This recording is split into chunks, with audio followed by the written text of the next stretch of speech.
Good afternoon, Senator Dodd. My name is Veronica Dahlberg, and I'm the Mexican-Hungarian daughter of immigrants.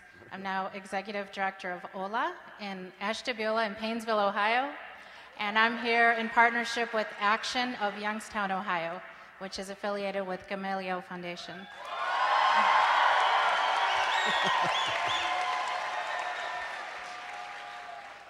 Senator Dodd, just a few weeks ago, there was a raid at a home in our community. Federal agents asked a mother to turn over her nursing infant, to hand over her baby. They went to the school and they took a little boy out of his kindergarten class, and then they went and removed a 5th grader from the school library. In total, 6 children were taken and they were placed in foster care while the parents were jailed.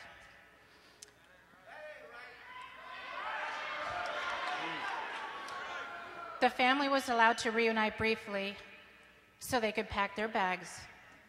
And at 3:30 of the morning of November 21st, the day before Thanksgiving, I went to the home to help take the family to the airport.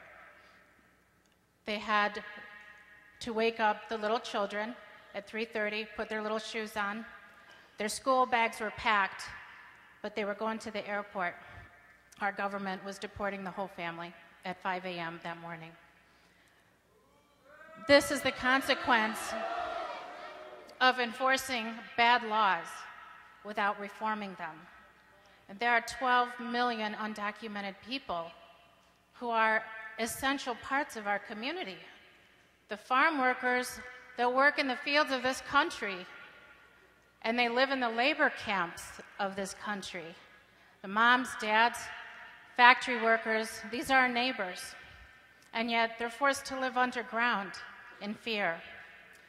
We believe that it's critical to the future health of our democracy to provide a path to citizenship. I agree.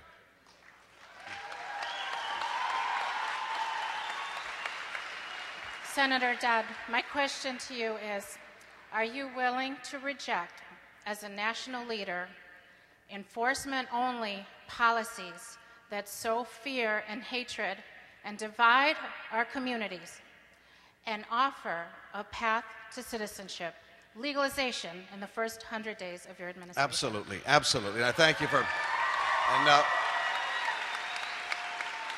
and this has to be done, and has to be a major priority. You know, we've been a welcoming country for the entire existence of our nation. We've had periods when it's gotten ugly. The 19th century, the know-nothings almost elected a president here who wanted to shut the doors on immigration. We saw it at the end of World War I, in the 20th century as well, anti-immigrant policies here. In every single instance, we've suffered. One of the great sources of our wealth and strength as a country has been the diversity of people who've sought to come here because they believe in this country. So I begin with the notion of being a welcoming people here. And obviously here, having that pathway, which you've accurately described, is the right way to describe this here, that we allow for people to achieve that status here, requiring certain things along the way that be done. If it's seen as a pure amnesty program, it'll have difficulties. You and I both know that. And I will make this a priority as President of the United States here, that we get this done, and to remind people that we've never done anything worthwhile as a nation when we've done it out of fear and hate. But every one of us can cite the great accomplishments of our nation when we've done so, and the better angels in our sides are operating here. I believe that's the kind of leadership we're looking for in the country. But it's going to take leadership to bring people together. No one candidate, no one political party can do this on his or her own, or this party alone. It's going to take the proven skills and ability to draw people together, to reach out to people we may totally disagree with on other issues, but to get them to work with us on this. That's what I've done on every single effort I've made in 26 years. So when you're talking about who ought to be president, it's important to look back and say, who's been able to do this job? When I wrote the Family and Medical Leave, child care legislation, Head Start programs, after-school programs, in every instance, I reached out to others to bring them in. It's why I was named Head Start Senator of the Decade by the National Head Start Association, because I fought for Head Start and brought people together to make a difference. I think that's what we're looking for, not only in a candidate, but it's what we're looking for in the next President of the United States. You have my word on it.